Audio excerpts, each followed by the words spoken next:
KS Prasad గారు, ఢిల్లీ కేంద్రంగా జగన్ కొత్త నిర్ణయం, జనంలోకి జగన్ వచ్చే అసెంబ్లీ సమావేశాలు, వర్షాకాల అసెంబ్లీ సమావేశాలకు బరాబర్ అసెంబ్లీకి హాజరవుతాం, అధికార పక్షాన్ని అడుగుతాం, అదేవిధంగా దసరా నుంచి జనాల్లోకి వెళ్తామని చెప్పేసి జగన్ నిర్ణయం అని కూడా వార్తలు వస్తున్న పరిస్థితి.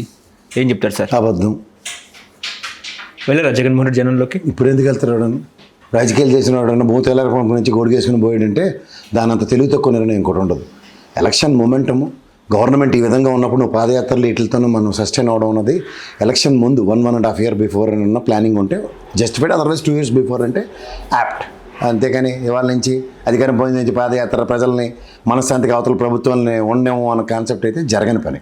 రెండోది, మీరు అన్నట్టు అసెంబ్లీ సమావేశాలు వర్షాకాలానికి వెళ్ళి జగన్మోహన్ రెడ్డి గారు అన్న దగ్గర అపోజిషన్ స్టేటస్ కనుక ఇవ్వకుండా ఉన్నప్పుడు ప్రభుత్వ నిర్ణయాల మీద ఘెరావులు చేస్తూ మహా అయితే ప్లకార్డులు చూపిస్తూ అసెంబ్లీ నుంచి సస్పెండ్ అవ్వడానికి మాత్రం ఉపయోగపడుతుంది తప్ప అసెంబ్లీలో చర్చా వేదికల్లో వీళ్ళకి గౌరవ ముఖ్యమంత్రి గారు తర్వాత సంబంధిత మంత్రుల యొక్క ప్రశ్నల పరంపరకి సమానమైన అవకాశాలు వీళ్ళకి రాని కారణంగా వీళ్ళు వెళ్ళి ప్రయోజనం అయితే లేదు. ఎందుకంటే they been fixed and confined to the respective territories as an MLAs. So ఇలాంటి దగ్గర ఏదో ఎవడో ప్రభావితం అయిపోయి శాశ్వతంగా వెళ్ళకుండా వెళ్ళనట్టుగా ఉన్నట్టుగా ఇవన్నీ అభూత కల్పనలు.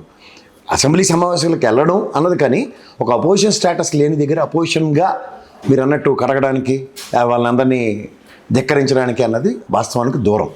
బట్ అసెంబ్లీ సమావేశాల్లో ఒక అపోజిషన్ పార్టీ పరంగా what best they can do అన్నది మాత్రం అటెంప్ట్ అన్నది ఉంటుంది. అంటే గర్జిస్తారా? అసెంబ్లీలో గర్జిస్తారా? ఆబ్వియస్లీ గర్జిస్తారు. సమూహంగా 11 మంది దగ్గర నిలబడి ఒక అంశం మీద ప్రభుత్వ విధానానికి వ్యతిరేకంగా వాళ్ళు గలం ఎలిమించడానికి ప్రాబిలిటీస్ ఉంటాయి.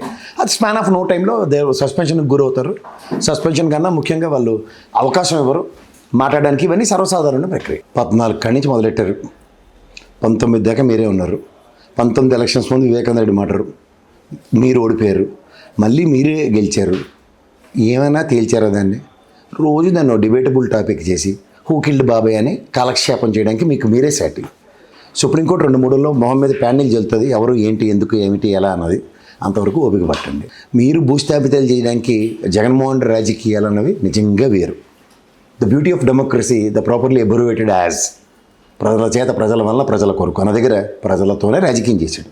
రాజకీయ పార్టీలతో మీలా మడతట్టేసే రాజకీయాలు చేస్తే దాన్ని రాజకీయం చేయడం అంటారు. అది చేయనోడితో ఏంటంటే అనువుగా దొరికాడు కాబట్టి 25 సార్లు అవహేళన చేయడానికి మీకు వెసులు పట్టించాడు. ఇది కొత్తదంగా మీకు ఏంటంటే ప్రతిసారి అలవాటైన విధానం ఏంటంటే అవహేళనలతోనూ ఒక వ్యక్తిని హ్యూమిలియేట్ చేసుకుంటూ సక్సెస్ అవ్వడం.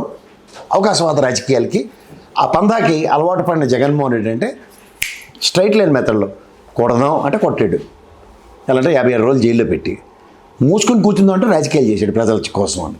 ఈ రెండింటికి తేడా, రెండింటి యొక్క సారాంశం కల్లారా 5 ఏళ్ళు మీరు క్రికెట్ మ్యాచ్ని లైవ్ టెలికాస్ట్ చూసినట్టు, నిన్నగాక మన లోకేష్ గారు దుబాయ్లో మ్యాచ్ చూసి వచ్చినట్టు చూసి వచ్చారు మీరు.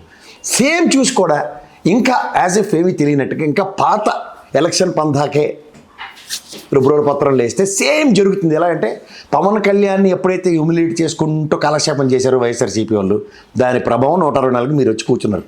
అసలు ఏమి చేతకపోయినా గెలవచ్చు అన్నది ఒక ఎజెండా ఫిక్స్ చేసి పెట్టాడు. అదే హ్యూమిలియేషన్ మీరు 5 ఏళ్ళ పాటు కాలక్షేపం చేసుకుంటే నెక్స్ట్ ఉపద్రవం మీ చేతిలో ఉంది, మా చేతిలో ఏం లేదు.